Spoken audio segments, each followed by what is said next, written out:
नमस्कार। आप सभी का हार्दिक अभिनंदन। ब्रह्म पुराण के चौथे अध्याय में हमने वैवस्वत मनु के वंशजों के बारे में पढ़ा। तो आइए अब इसके आगे 5वें अध्याय का पाठन आरंभ करते हैं। राजा सगर का चरित्र तथा इक्ष्वाकु वंश के मुख्य मुख्य राजाओं का परिचय।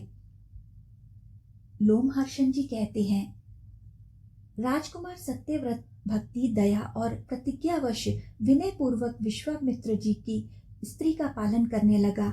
इससे मुनि बहुत संतुष्ट हुए। उन्होंने सत्यव्रत से इच्छा अनुसार वर मांगने के लिए कहा। राजकुमार बोला, मैं इस शरीर के साथ ही स्वर्ग लोक में चला जाऊं। जब अनावृष्टि का भय हो गया तब विश्वामित्र ने उसे पिता के राज्य पर अभिषिक्ति करके उसके द्वारा यज्ञ कराया। वे महातपस्वी थे। उन्होंने देवताओं तथा वशिष्ठ के देखते देखते सत्यव्रत को शरीर सहित स्वर्ग लोक में भेज दिया। उसकी पत्नी का नाम सत्यरथा था। वह कैकेयी कुल की कन्या थी। उसने हरिश्चंद्र नामक निष्पाप पुत्र को जन्म दिया। राजसूय यज्ञ का अनुष्ठान करके वे सम्राट कहलाए। हरिश्चंद्र के पुत्र का नाम रोहित था।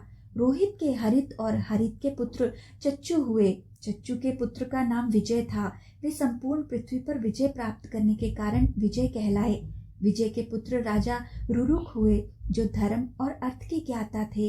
रुरुक के वृक, वृक के बाहु और बाहु के सगर हुए। वे गर अर्थात विष के साथ प्रकट हुए थे, इसलिए उनका नाम सगर हुआ। उन्होंने भृगुवंशी और मुनि से आग्नेय अस्त्र प्राप्त कर तालजंग और हैहर नामक क्षत्रियों को युद्ध में हराया और समूची पृथ्वी पर विजय प्राप्त की। फिर शक, पल्लव तथा पारदों के धर्म का निराकरण किया। मुनियों ने पूछा, सगर की उत्पत्ति गर के साथ कैसे हुई? उन्होंने क्रोध में आकर शक आदि महातेजस्वी क्षत्रियों के कुलोचित धर्मों का निराकरण क्यों किया? यह सब विस्तार पूर्वक सुनाइए। लोमहर्षण जी ने कहा, राजा बाहु व्यसनी थे, अतः पहले हैहय नामक क्षत्रियों ने तालजंगों और शंखों की सहायता से उनका राज्य छीन लिया। यवन, पारद, काम्बोज तथा पल्लव नाम के गणों ने भी हैहों के लिए पराक्रम दिखाया। राज्य छीन जाने पर राजा बाहु दुखी होकर पत्नी के साथ वन में चले गए। वहीं उन्होंने अपने प्राण त्याग दिए। बाहु की पत्नी यादवी गर्भवती थी। वे भी राजा का सहगमन करने को प्रस्तुत हो गई। उन्हें उनकी सौत ने पहले से ही जहर दे रखा था। उन्होंने वन में चिता बनाई और उस पर आरूढ़ हो पति के साथ भस्म हो जाने का विचार किया। भृगुवंशी और वो मुनि को उनकी दशा पर बड़ी दया आई। उन्होंने रानी को चिता में जलने से रोक दिया। उन्हीं के आश्रम में वह गर्भ जहर के साथ ही प्रकट हुआ। वही महाराज सगर हुए और ने बालक के जात कर्म आदि संस्कार किए, वेद शास्त्र पढ़ाए तथा आग्नेय अस्त्र भी प्रदान किया, जो देवताओं के लिए भी दुस्सह है। उसी से सगर ने हैहवंशी क्षत्रियों का विनाश किया और लोक में बड़ी भारी कीर्ति पाई। तदनंतर उन्होंने शक, यवन, काम्बोज, पारद तथा पल्लव गणों का सर्वनाश करने के लिए उद्योग किया। वीरवर महात्मा सगर की मार पड़ने पर वे सभी महर्षि वशिष्ठ की शरण में गए और उनके चरणों पर गिर पड़े। तब महातेजस्वी वशिष्ठ ने कुछ शर्त के साथ उन्हें अभय दान दिया और राजा सगर को रोका। सगर ने अपनी प्रतिज्ञा तथा गुरु के वचन का विचार करके केवल उनके धर्म का निराकरण किया और उनके वेश बदल दिए। शकों के आधे मस्तक को मूंड कर विदा कर दिया। यवनों और काम्बोजों का सारा सिर मूंड दिया। पारदों के सारे केश उड़ा दिए। धर्म विजयी राजा सगर ने इस पृथ्वी को जीतकर अश्वमेध यज्ञ की दीक्षा ली और अश्व को देश में विचरने के लिए छोड़ा। वह अश्व जब पूर्व दक्षिण समुद्र के तट पर विचर रहा था, उस समय किसी ने उसको चुरा लिया और पृथ्वी के भीतर छिपा दिया। राजा ने अपने पुत्रों से उस प्रदेश को खुदवाया। महासागर की खुदाई होते समय उन्होंने वहां आदि पुरुष भगवान विष्णु को, जो हरि, कृष्ण और प्रजापति नाम से भी प्रसिद्ध है, महर्षि कपिल के रूप में शयन करते देखा। जागने पर उनके नेत्रों से तेज से सभी जलकर भस्म हो गए। केवल 4 ही बचे, जिनके नाम हैं बाही केतु, सुकेतु, धर्मरथ और पंचनद।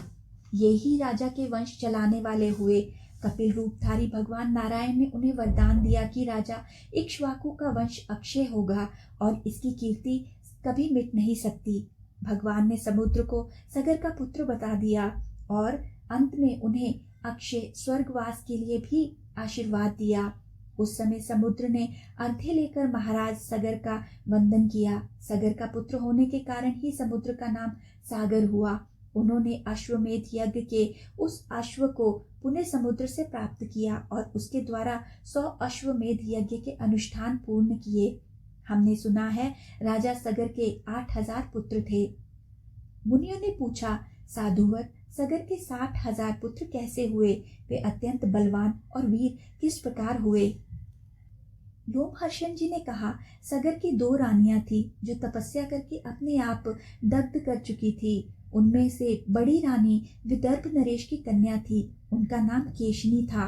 छोटी रानी का नाम महती था। वह अरिष्ट नेमि की पुत्री तथा परम धर्म परायणा थी। इस पृथ्वी पर उसके रूप की समता करने वाली दूसरी कोई स्त्री नहीं थी। महर्षि औरव ने उन दोनों को इस प्रकार वरदान दिया, एक रानी 60,000 पुत्र प्राप्त करेगी और दूसरी को एक ही पुत्र होगा, किंतु वह वंश चलाने वाला होगा। इन 2 वरों में से जिसकी जैसी इच्छा हो वह वही ले। तब उनमें से एक ने 60,000 पुत्रों का वरदान ग्रहण किया और दूसरी ने वंश चलाने वाले एक ही पुत्र को प्राप्त करना चाहा। मुनि ने तथास्तु कहकर वरदान दे दिया। फिर एक रानी के राजा 55 हुए और दूसरी के ने बीज से भरी हुई एक तुम्बी उत्पन्न की। उसके भीतर तिल के बराबर 60,000 गर्भ थे। वे समयानुसार सुखपूर्वक बढ़ने लगे। राजा ने उन सब गर्भों को घी से भरे हुए घड़ों में रखवा दिया और उनका पोषण करने के लिए प्रत्येक के पीछे एक एक धाई नियुक्त कर दी। तत्पश्चात क्रमशः 10 महीनों में सगर की प्रसन्नता बढ़ाने वाले वे सभी कुमार उठ खड़े हुए। पंचजन ही राजा बनाए गए। पंचजन पुत्र अंशुमान हुए जो बड़े पराक्रमी थे। उनके पुत्र दिलीप हुए जो खटवांग के नाम से भी प्रसिद्ध हुए, जिन्होंने स्वर्ग से यहाँ आकर 2 घड़ी के ही जीवन में अपनी बुद्धि तथा सत्य के प्रभाव से परामर्थ साधन के द्वारा तीनों लोक जीत लिए। दिलीप के पुत्र महाराज भगीरथ हुए, जिन्होंने नदियों में श्रेष्ठ गंगा को स्वर्ग से पृथ्वी पर उतारकर समुद्र तक पहुंचाया और उन्हें अपनी पुत्री बना लिया। भगीरथ की पुत्री होने के कारण ही गंगा को भगीरथी कहते हैं। भगीरथ के पुत्र राजा श्रुत हुए। श्रुत के पुत्र नाभाग हुए जो बड़े धर्मात्मा थे। नाभाग के पुत्र अम्बरीश हुए जो सिंधु द्वीप के पिता थे। सिंधु द्वीप के पुत्र अयुताजित थे और अयुताजित से महायशस्वी ऋतुपर्ण की उत्पत्ति हुई जो धूत विद्या के रहस्य को जानते थे। राजा ऋतुपर्ण महाराज नल के सखा तथा बड़े बलवान थे। ऋतुपर्ण के पुत्र महायशस्वी आर्तुपर्णी हुए। उनके पुत्र सुदास हुए जो इंद्र के मित्र थे। सुदास के पुत्र को सौदास बताया गया है। वे ही कलमाशपाद के नाम से विख्यात हुए तथा राजा मित्रसेह भी उन्हीं का नाम है। कलमाशपाद के पुत्र सर्वकर्मा हुए। सर्वकर्मा के पुत्र अनरण्य थे। अनरण्य के 2 पुत्र हुए, अनमित्र और रघु। अनमित्र के पुत्र राजा दुलदु हुए। उनके पुत्र का नाम दिलीप हुआ जो भगवान श्री रामचंद्र जी के प्रपितामह थे। दिलीप के पुत्र महाबाहु रघु हुए जो अयोध्या के महाबली सम्राट थे। रघु के अज और अज के पुत्र दशरथ हुए। दशरथ से महायशस्वी धर्मात्मा श्री राम जी का प्रादुर्भाव हुआ। श्री रामचंद्र जी के पुत्र कुश के नाम से विख्यात हुए। कुश से अतिथि का जन्म हुआ जो बड़े यशस्वी और धर्मात्मा थे। अतिथि के पुत्र महापराक्रमी निषद थे। निषद के नल और नल के नभ हुए। नभ के पुंडरीक और पुंडरीक के क्षेमधन्वा हुए। क्षेमधन्वा के पुत्र महाप्रतापी देवानीक थे। देवानीक से अहिनगु, अहिनगु से सुंधवा, सुंधवा से राजा शल, शल से धर्मात्मा उक्के, उक्के से वज्रनाभ और वज्रनाभ से नल का जन्म हुआ। मुनिवरों, पुराण में 2 ही नल प्रसिद्ध हैं। एक तो चंद्रवंशीय वीरसेन के पुत्र थे और दूसरे इक्ष्वाकु वंश के धुरंधर वीर थे। इक्ष्वाकु वंश के मुख्य मुख्य पुरुषों के नाम बताए गए। ये सूर्य वंश के अत्यंत तेजस्वी राजा थे।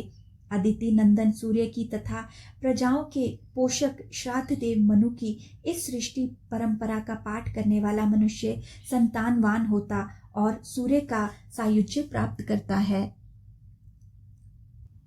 आज के पाठन को यहीं विराम देते हैं और आगे के पाठन के लिए हमारे साथ फिर से जुड़िएगा। आइए साथ मिलकर ब्रह्मा जी के इस पवित्र मंत्र से आज का समापन करते हैं। ओम ब्रह्मणे नमः।